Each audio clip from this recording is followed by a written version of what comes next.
Hi, this is David Rice. I have Hit Christian. You can find me on various places. I think I say it every single time, but I'll just do it again. Apple, Spotify, YouTube, Rumble, Missouri Liberty Radio, and of course, like I said, Hit Christian. I'm with Floyd Jernigan. He is been in newspapers for 42 years, whether it's TV, radio, websites, print shops.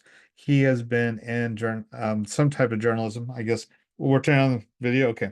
So I'll go get mine on. There we go. And so he has been part of media of some way of telling the truth to the people for a long time.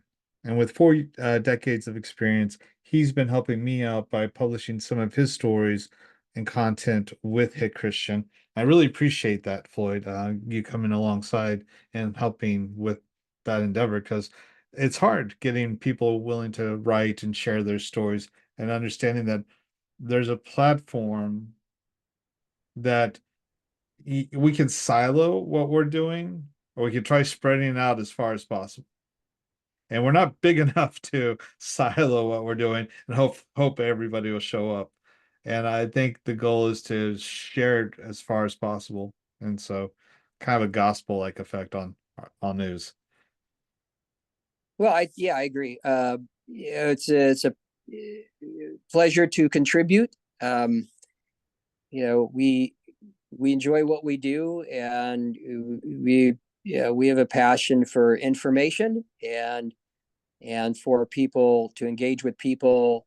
And I said for decades when I wrote editorials and columns at the various newspaper entities and print and also in video, that have an informed, educated public that is energized and involved is critical to any country, particularly a constitutional republic like we have. And that's something that if we can contribute to that dialogue, so much the better. Absolutely. So what I wanted us to do is just kind of discuss the results of the primary last night. This is the party's primary. This isn't the general election that happens in November. So that's part of that education piece, getting people understand there's a difference. So what happened last night isn't electing a Republican governor or Democratic governor. It's just electing the essentially the nominee for the Republican Party for Missouri. So so let me share the screen and we can go over the results. So I have pulled up and show everybody the Missouri Secretary of State's results. And then I have in another screen just KY3's dynamic results so we can look race by race. So let's talk about the big win, Floyd. Or the big, not, I guess not big win, but the big election of the night. It wasn't Josh Hawley. It was the governor's race. What did we see last night? Well, I think the advantage that Mr. Oh, Kehoe had. that's not sharing, is it? I apologize. So Sorry. there we go. Yeah, I think the advantage clearly he had the benefit. He was very well funded. He crisscrossed the state in his van, This Chinese and man. he clearly won the billboard battle Mhm. in terms of down the highways. I think uh,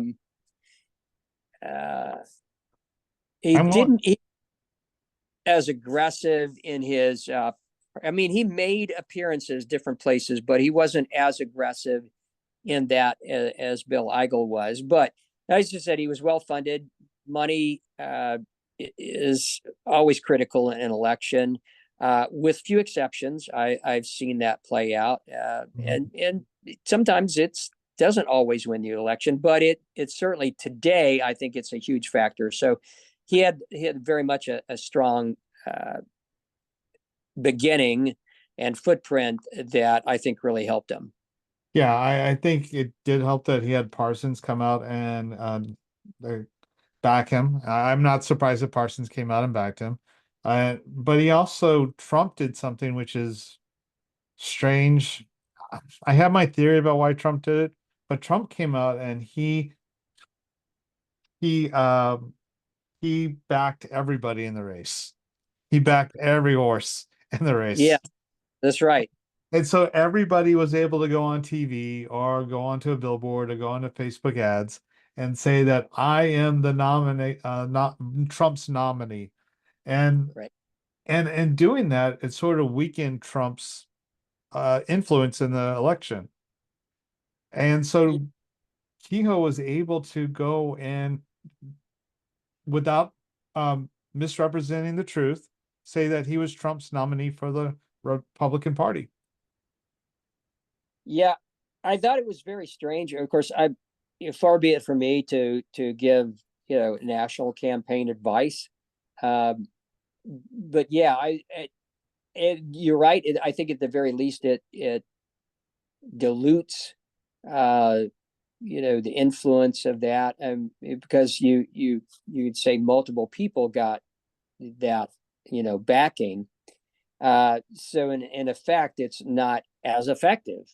Yeah. Um, and then I think, as a voter, if you are not well researched, if you do not know the backgrounds of the candidates, and which unfortunately I would say is a lot of people, Hmm. uh, then you're making decisions based on what flyers you got in the mail, what you hear on TV or see on TV, or what you hear on radio, what print ads you consume, if depending on what exposure levels you have to each of these mediums, and then like we mentioned earlier, when we were just chit chatting, relative to the billboard. So people are making decisions, unfortunately, based on that input. And so when you have the nominee of your party for president backing multiple candidates, as a voter, you're going, oh, well, okay, I guess I can't go wrong with any of them.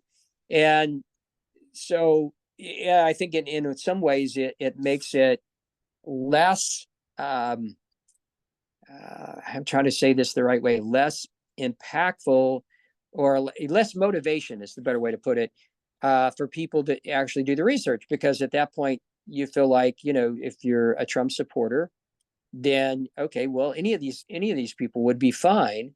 It's So it's sort of like going to the store, right? And you yeah, go buy a box of eggs or carton of eggs, and they all have the USDA stamp of approval on them. that's And right. Trump essentially gave every person the USDA stamp of approval. And you have to know with a little bit of logic that not every person running is equal to the everybody else. And but that's what he did.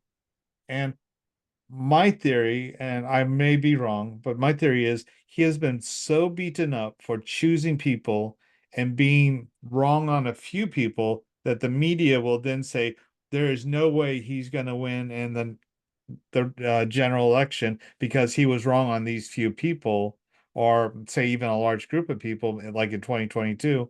Then since he's going to lose, then there will be no red wave. Then you can might as well stay at home and not vote. And so he's trying to play it safe for the general election. Yeah, I think you're right about that, because that's a logical response, particularly given that the media has and never really liked Trump. They've always treated him with disdain at best. Yeah. So there's always gotcha moments, and they certainly tried to do that throughout when Trump nominated candidate doesn't win, and he picked more right than he lost, actually, Uh, in previous national election in 2020. But the media is not interested on focusing on that. Instead, they're saying, well, look, he supported this guy and or this lady, and they both lost, and so they're going to play that up. So he's never going to get a decent, fair shake on that. So yeah, they're always going to paint him in the most negative light possible because that he picked the wrong person. So I think that, yeah, that's a logical safety net. Uh, Mhm. I, I would consider doing the same thing, Yeah. um, I can see why he did it, but for the people on the grassroots, I've seen some of the comments, they feel betrayed by it. well, we saw that at the state convention, actually, when we as delegates were voting on committee man and committee woman. uh, the two incumbents both said, "Hey, we're Trump endorsed," and so you've got that to work against you if you're not backing the current folks in those offices. Mhm. Uh, that's one more hurdle you have to overcome if you are the opposing candidate or supporting the opposing candidate, as the grassroots group did support Dr. Merriam and David Leitner. Uh, you got to work against that. So, and people are going to say, well, look, I'm going to vote for the incumbents because they have Trump's backing. And I heard that at the convention more than once. So yeah, it just makes it that much tougher.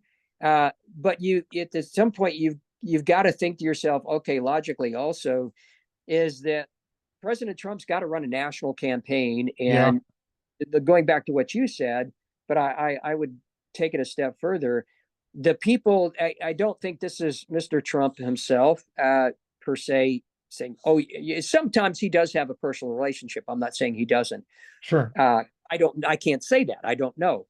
Yeah. But you're going to have people advising him on these, and they're not always going to be plugged in to all the local issues and the nuances of that, because they can't be. They don't have that kind of time. And so, you're going to have to rely, or should rely actually, on some local folks of some degree of experience and substance who can give you good advice. And so you're playing a tough situation there. It's almost like a no win situation when you're in that.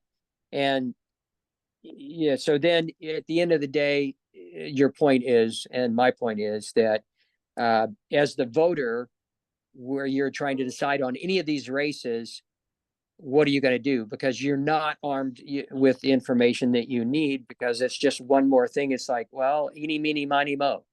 Yeah. Um, and who's really the best? And I don't know. Yeah. And unfortunately, too many people are selecting the person they see their name the most often. And Kehoe had his name out there on the most billboards. One of the Yeah, things, one of the things about Kehoe, though, from my reporting, I don't think he was at the state convention. I don't think he he was. was at the RNC. He skipped I out on a lot of the Republican meetings because he knew that he didn't need the Republican Party to get elected. I can't speak to his motivations, and I can't say categorically he was not there. I didn't see him at the state convention. There were Kehoe signs there. There were Kehoe spokespeople Mhm. there. But I did not see him. In fact, several times I asked, is like, well, he's being put as you know, postured as the front runner. I asked a couple of people, I would assume that the front runner would be at the state convention because that's the big thing with the party, much like, you would expect President Trump to be at the national convention. And in fact, I think for him, it was important for him to be there every night to make a statement. And I think his presence there did make a statement for the reasons that he wanted to make a statement. Mhm. So you could play that in reverse and say, well, if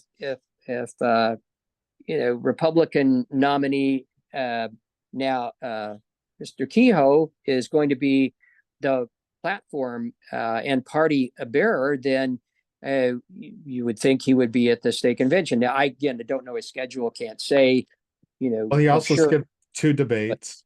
And uh, so, but no, I didn't see him at the RNC either, and either we had meetings with everybody who was the guest or members of the our elected representatives at the national level addressed this a lot. We had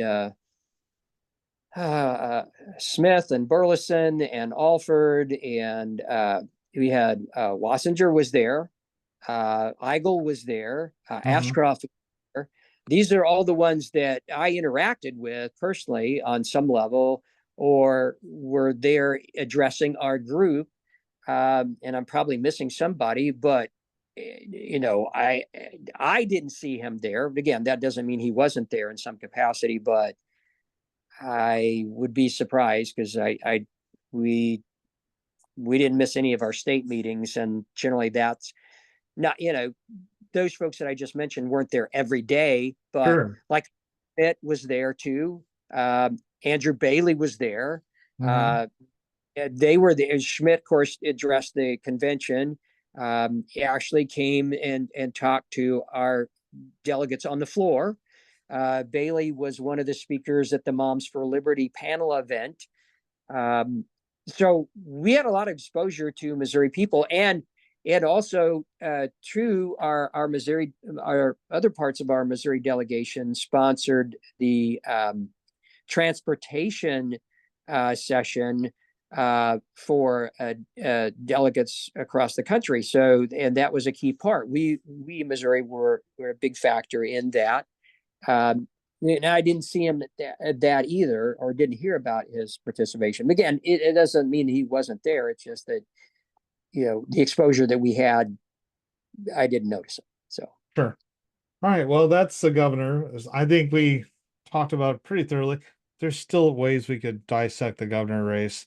We could talk about Ashcroft not backing out, but it is what it is. Crystal Quaid took the primary for the Democrats. She'll be running against Kehoe again in the general, so that's settled there. So for the Libertarians, they only had one person there. They seem to have a very settled party. Very, yeah, very well structured party. Lieutenant Governor, looks like Wassinger took the prize for the Republican Party. I don't know Wassinger as well. Do you have anything you want to talk about? our sole exposure to him was he was our, if I remember right, I'd have to go back check my notes, but he as far as the order, but he was like one of our last day speakers. If I remember right, I think he addressed our state delegation on Thursday. It might have Mhm. been Wednesday, but he was viewed very favorably. It's said the things you would expect him to say, but he seemed to be very. It was my only exposure to him, and I did talk to him very briefly afterward. So he seemed very approachable, very open. He touched on a couple of things that he thought was important relative to lieutenant governor and what he thought his role would be. So we came away favorably impressed. I know from the lead up to that that Tim Baker had generated some positive discussion. I heard good Generally, things. but our exposure here in my county, we was very limited.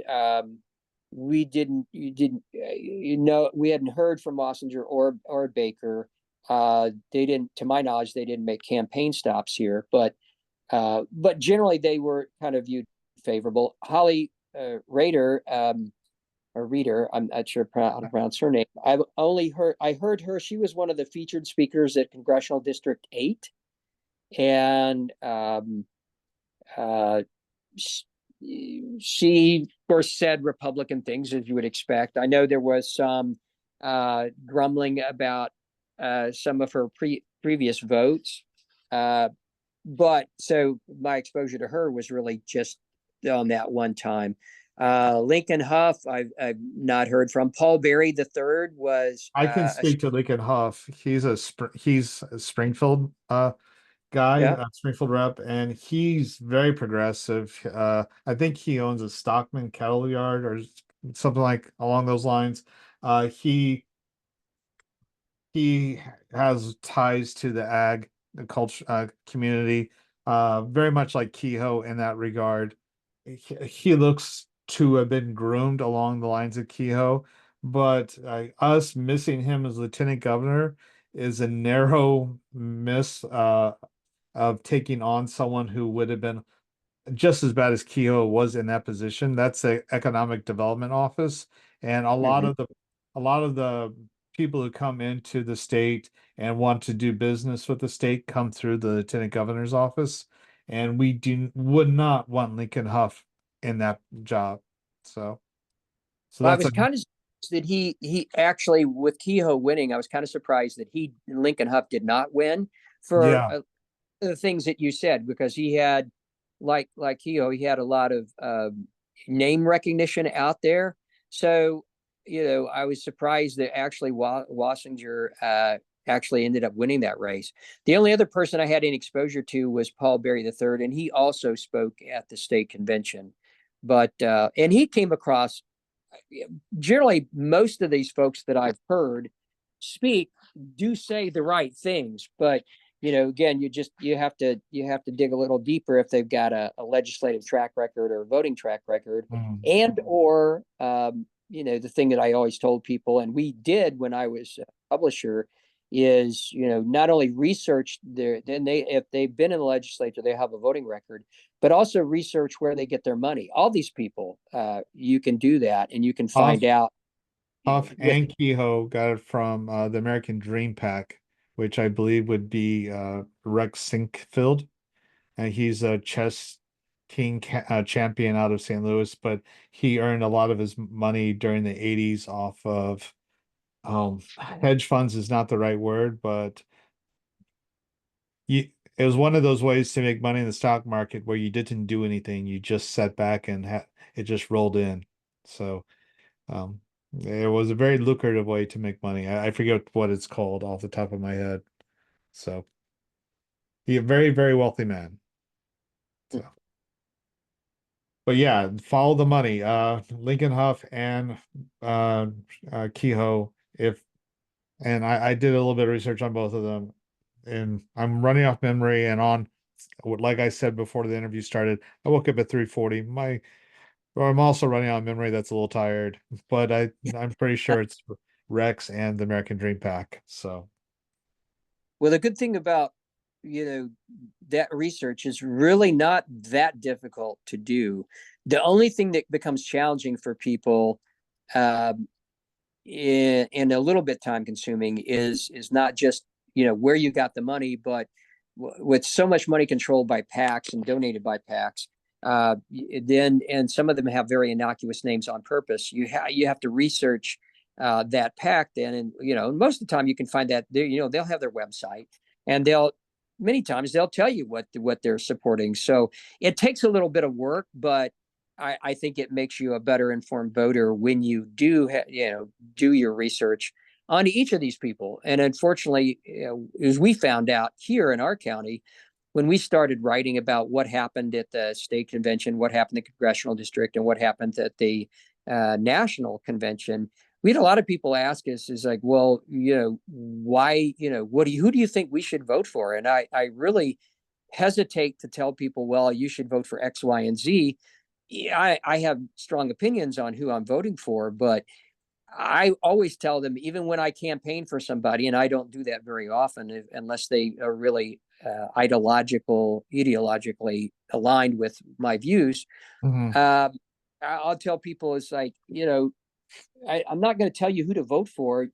All I'm going to say is, here's the candidates, and uh, I am here on behalf of so and so. And but what I'm encouraging you to do is do your research. It's the same thing I said for decades, and Mhm. in Oklahoma, Oregon, Minnesota, Tennessee, all these places I've been. It's like, do your research, get yourself, like I said at the beginning here, be involved and be informed. And an educated populace is what keeps our constitutional republic alive and well. And so it doesn't take a lot of time to do it. You have to be a little persistent, but you Yeah. can do it. It's one of our securities against a tyranny. So I Exactly. so the Democrats, their lieutenant governor would be their nominee is Richard Brown. Then moving down to Secretary of State, it looks like Valentina Gomez didn't win, so that's really surprised there. But Denny Hoskins, which is a huge conservative constitutional win, I think, he did win the Secretary of State. I think that's a really big win for the state of Missouri overall, along with Wassinger. So, um, not only just knowing some of the things he's done, but some of the fights that he was in the Senate with and helping Bill Eigel work through on the Senate floor, and some of the things he wants to do with the public libraries and making sure that they don't continue to put child porn on the shelf. When they have rules to stop doing that, he's willing to defund them. Right now, John Ashcroft or sorry, not John, Jay Ashcroft says that he'll do that, but he won't actually act on it. So I'm hopeful that Denny Hoskins will. Yeah, I think you're exactly right on that. Hoskins pretty much ran on a couple of key points, and one is having secure elections. And I think as That too. anybody, anybody of that cares about our country knows that first and foremost you've got to have fair elections, and uh, it all starts there. So if we don't make sure that our election process is the way our founders envisioned it and the way it is successfully operated. Unfortunately, it's not successfully operated of late. Uh, Local, state, national, everybody's dealing with issues.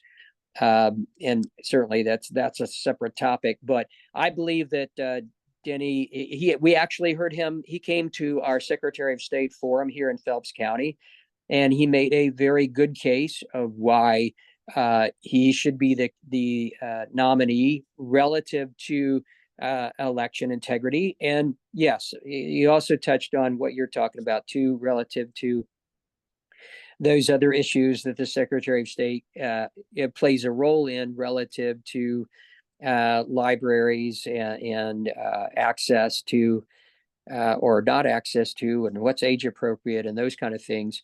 So I think he checks the boxes, and me personally, I'm pleased that he ran and won.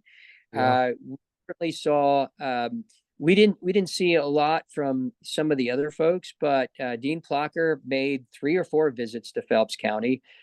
He was well thought of by our local reps, and he comes. Sorry. Yeah, they That they're tells you very who keeps company, but yeah, they're very supportive of him, and I think, and I'm reading between the lines. I think that was because I think Dean helped them relative to kind of getting their feet wet, understanding how the process works. So he's certainly got a lot of things that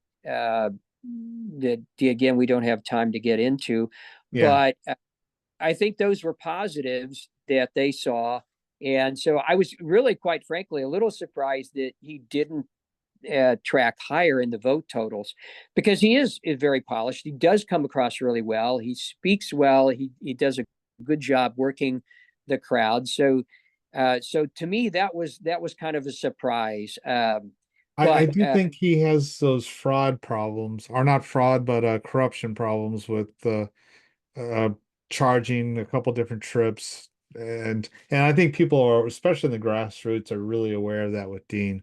And so I do think that hurts him because not a lot of people want to vote for someone who's should have been kicked out of the house but wasn't. So I mean that's my opinion on Dean.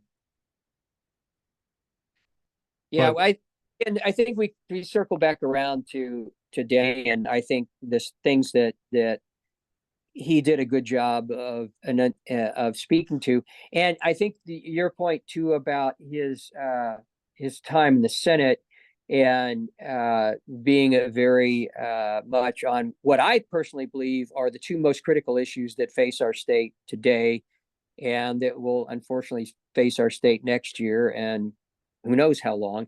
And that's number one, initiative petition reform. Uh-huh. And I think Hoskins, like Eigel, were very strong in that area. In fact, they basically said that's the single most important priority, and I agree, in my opinion. And the second thing I think is also that's hugely needed, that I would like to see, and that is closed primaries. And Mhm. so I'll segue just a little bit on that. We know here, and in what I've read across the state, that we know a lot of Democrats voted Republican. We had a higher percentage of Republican ballots voted by Democrats because they told us plain and simple, Yeah. that in several cases. And so, and they didn't, we didn't ask them, was like, who you voting for or whatever. But a couple of them made the comment at the polls is like, well, I'm doing this because I'm voting against. And they didn't say against who, they just said, I definitely have people I want to vote against. Mhm. So I think there were people who, the Republican side got the benefit, if you want to call it the benefit of that, um, as being viewed, at least by some people, as the weaker Republican. So Yeah. anyway, at the end of the day, I think Hoskins, it worked for him for being a strong supporter of trying to get IP reform done, um, and have that put in front of the voters, uh, so that it would be a more equitable um, situation than what we have now. Yeah, because with Coleman, didn't do very well at all, and she's the one who killed IP reform at the very end. I'm not saying her hand was over the whole thing, but at the end, at the very last minute, it was her hand that put the death, she put the last nail in that coffin, so to speak. And so she did poorly. Shane Scholler, there's another metaphorical bullet dodged. He has been against free speech online and against election integrity. And so that's something that the Republican Party really doesn't need anymore, moving forward. Moving down, we got state treasurer. It didn't go the way I expected, really. Um, Vivek did really well. Yes, he did, and I've heard him speak several times. He comes across really well in his speeches. I think he does a good job of talking about, where he came from, and you know what is him. I think speaks to him, and I think he does a good job of communicating that message. I like all candidates, there are people who didn't like him. Yeah. So I'm not surprised that he won. I'm only surprised that he won by such a large margin. Um, Lori Rook, I thought, did a good job on her campaign because she came to our county, Phelps County, early and made really positive impressions with people. She comes across well in groups and on one-on-one. So I really thought she would have done a little better. I'm kind of surprised Mm. uh, by her not actually polling better, but at the end of the day, the incumbents have a big advantage. As far as Andrew, he also made a couple of forays here into our On Attorney county. General. Yeah, Yeah. uh, um, um, and so that margin was surprising to me.